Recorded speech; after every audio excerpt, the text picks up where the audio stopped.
Soirée cartable, beuverie étudiante ou encore week-end d'intégration trop arrosé. Les jeunes seraient littéralement contaminés par l'alcool, particulièrement dans l'Ouest.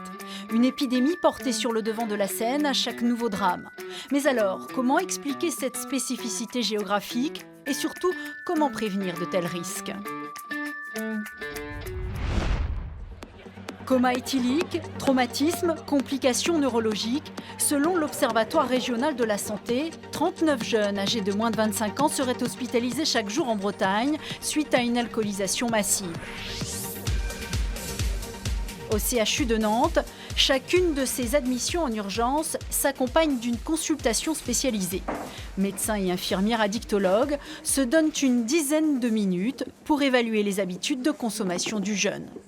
Ce qu'on essaie de repérer avec les jeunes, c'est non pas de savoir s'ils sont alcooliques, c'est un terme qu'on n'utilise plus, mais savoir s'il y a une dépendance à l'alcool ou s'il y a des dommages liés à des alcoolisations importantes. On sait que rien que d'interroger quelqu'un sur sa consommation et d'essayer d'être dans la réduction des risques, ça fait diminuer de plus d'un tiers la consommation. Dans nos régions, 3 lycéens sur 10 ont été ivres au moins une fois au cours du dernier mois. Plus qu'ailleurs, garçons et filles ont pris l'habitude de boire avec plus ou moins de modération. En semaine, très rarement. Je sors très rarement, je me concentre plutôt sur les cours, mais en week-end, oui, ça m'arrive. Moi, je préfère pas trop en abuser puisque j'aime pas me sentir hors de contrôle alors qu'on va en ville, etc. J'ai eu des trous noirs, ouais. Ouais, j'ai eu des trous noirs, ça m'est arrivé. Puis c'est l'effet de groupe aussi. Vous voyez, des fois, il peut y avoir des jeux d'alcool en soirée qui peuvent nous amener à boire vite et de manière peut-être abusée. Parmi les raisons invoquées, il y a la fonction sociale jouée par l'alcool, souvent valorisée dans nos régions.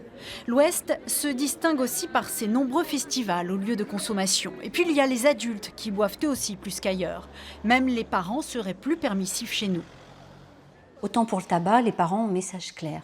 Pour les produits illicites, les parents ont un message clair. Pour l'alcool, les parents n'ont pas de repères éducatifs et ne savent pas trop quoi dire à leurs enfants et sont assez permissifs. Et en fait, il y a une très grande tolérance de la part des parents et qui s'est accentuée d'ailleurs au cours du temps. Répression ou prévention, rien n'y fait. D'année en année, l'écart se creuse avec le reste de la France. Villes, associations, professionnels de santé et forces de l'ordre multiplient les rencontres dans les établissements scolaires, parfois en s'appuyant sur des images chocs.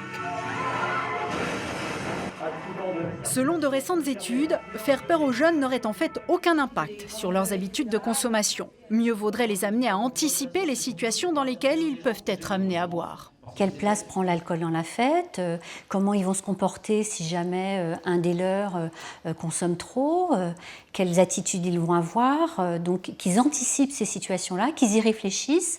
Et aussi, les jeunes sont très sensibles aussi au fait de prendre soin de l'autre. Faire attention à un copain, à une amie, etc. Ça, ce sont des choses qui les touchent et qui fonctionnent avec eux. Dialoguer, apprendre aux jeunes à savoir dire non, toujours et encore, dès l'âge de la primaire. En moyenne, Bretons et Ligériens boivent leur premier verre à 12 ans.